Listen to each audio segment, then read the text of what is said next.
मित्रों, आज हम आपके सामने एक कहानी लेकर आ रहे हैं।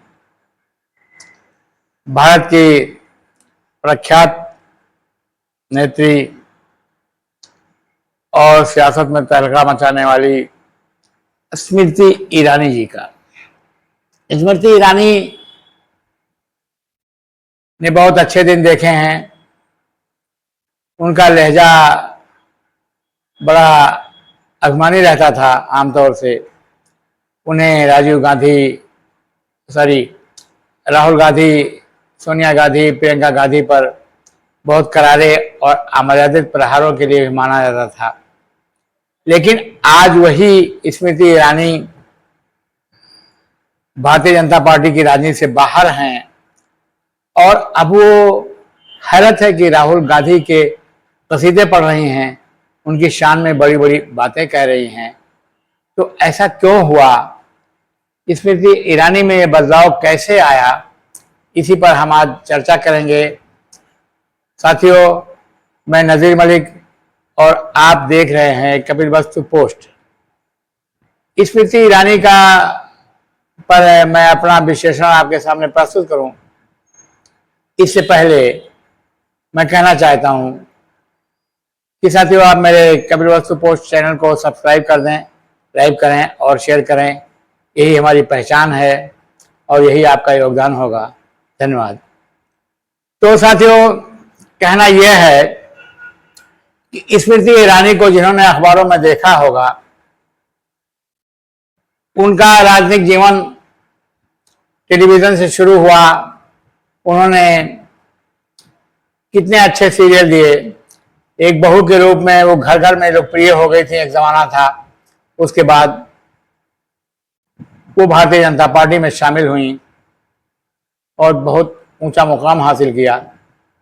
लेकिन स्मृति को जानने वाले, ये करीब से जानने वाले ये भी जानते हैं कि वो बातचीत में बहुत मगरूर हैं और अपने सामने किसी को कुछ कह देने की उनकी आदत होती है।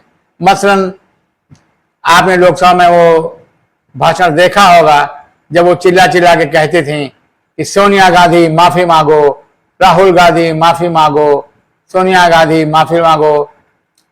आपको याद होगा जब वो राहुल गांधी को पप्पू कहती थी और प्रियंका गांधी पर भांत भांत के अमर्यादित प्रहार करती थी। ये सब आपने देखा होगा। हालत ये हुई कि अमेठी के दौरे पर जिस पत्रकार ने उनसे एक सवाल पूछ लिया, वो इतना नाराज हुई कि उसके मालिक से कहकर उन्होंने उसकी नौकरी छिनवा ली। इसके बाद जब हाल के लोकसभा चुनाव में स्मृति से लड़ने के लिए राहुल गांधी के करीबी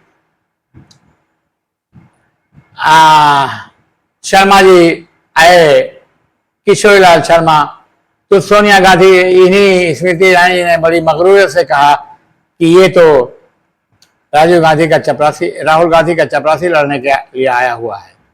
लेकिन जब चुनाव के नतीजे आए तो उसी चपरासी ने उनको इतनी बुरी शिकस्त दी कि उनकी जबान नहीं फूटी और लोगों ने कहा कि राहुल गांधी ने बहुत खूबसूरती से स्मृति ईरानी से अपनी हार का बदला ले लिया है। इस घटना के बाद स्मृति गुम हुई, तो फिर बहुत दिनों तक गुम रही। लेकिन आजकल वो बातचीत में बहुत गंभीर लगने लगी हैं। फिर वो टेलीविजन में अभिनय के लिए लौट रही हैं। ये खबरें बहुत आम हो गई हैं। वो किस प्रकार से बदल गई हैं? भारतीय जनता पार्टी की राजनीति में उन्हें महत्व नहीं मिला। इसके बाद उनकी मकबूलियत कैसे खत्म हुई, कैसे वो बहुत शालीन जान पड़ रही हैं, इसे जानने के लिए एक छोटा सा इंटरव्यू उनका सुनिए। उसके बाद हम आपसे फिर मिलेंगे। दूसरा, मुझे लगता है कि राहुल गांधी की पॉलिटिक्स में एक चेंज आया है। पॉलिटिक्स में चेंज आया है। He thinks he has tested success. तो इफ यू नोटिस, कहाँ जाके कास्ट का जब वो बोलते हैं, जैसे कि मैंने कहा, उनके इतने साल की राजनीति में पहली बार वो एज एन इंस्ट्रूमेंट बोल रहे हैं। टी शर्ट पहनते हैं पार्लियामेंट में, तो वो जानते हैं कि उस वाइट टी शर्ट का एक युवा पीढ़ी में वो क्या संदेश देना चाह रहे हैं। तो हम इस गलत फहमी में ना रहें कि वो कोई भी कदम जो है वो आपको कदम अच्छा लगे बुरा लगे, वो कदम आपको बचकाना लगे, लेकिन वो अलग पॉलिटिक्स सब कर। तो मित्रों, आपने स्मृति ईरानी और का ये इंटरव्यू देखा, किस प्रकार से वो बड़ी शालीन तरीके से कह रही हैं कि राहुल गांधी अब बदल गए हैं, अब उन्हें गंभीरता से लिए जाना लगा है। कभी जिन राहुल गांधी को पप्पू कहती थी, वो अब बताती हैं कि राहुल गांधी टी शर्ट पहनकर जब लोकसभा में जाते हैं तो युवाओं को संदेश देते प्रतीत होते हैं। अब वो बड़ी शालीन भाषा में जिस तरीके से बात कर रही हैं, उसको देखते हुए मान लेना चाहिए कि अब लोगों ने मान लिया है कि राहुल गांधी एक ऐसे व्यक्ति हैं जिन्होंने बड़ी खामोशी से और बड़े खतरनाक ढंग से अपना बदला भी स्मृति ईरानी से लिया। कुछ बोले नहीं, कभी उन्होंने पलट के स्मृति के आरोपों का जवाब नहीं दिया। और हालत यह है कि आज देश के बड़े बड़े समीक्षक राजीव गांधी की तारीफें कर रहे हैं।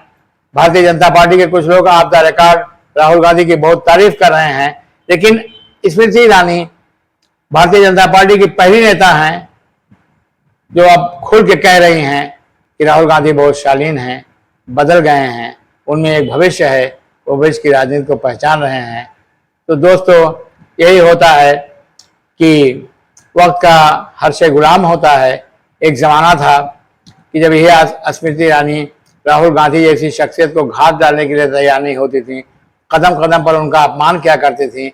आज दिन पलट गए हैं। किस तरीके से स्मृति ईरानी राहुल की तारीफ कर रही हैं, किस तरीके से वो फिर राजनीति में फेल हुई और टेलीविज़न की दुनिया की तरफ लौट रही हैं। भारतीय जनता पार्टी उन्हें कोई मौका नहीं देना चाहती है। ये वक्त की बात है। तो साथियों, किसी को मगरूरियत नहीं अपनानी चाहिए, किसी को घमंडी और अभिमानी नहीं होना चाहिए। यही इस वीडियो का विश्लेषण का तकाजा है। यही मैं आपसे चाहता हूँ। धन्यवाद। मैं नज़ीर मलिक, नमस्कार।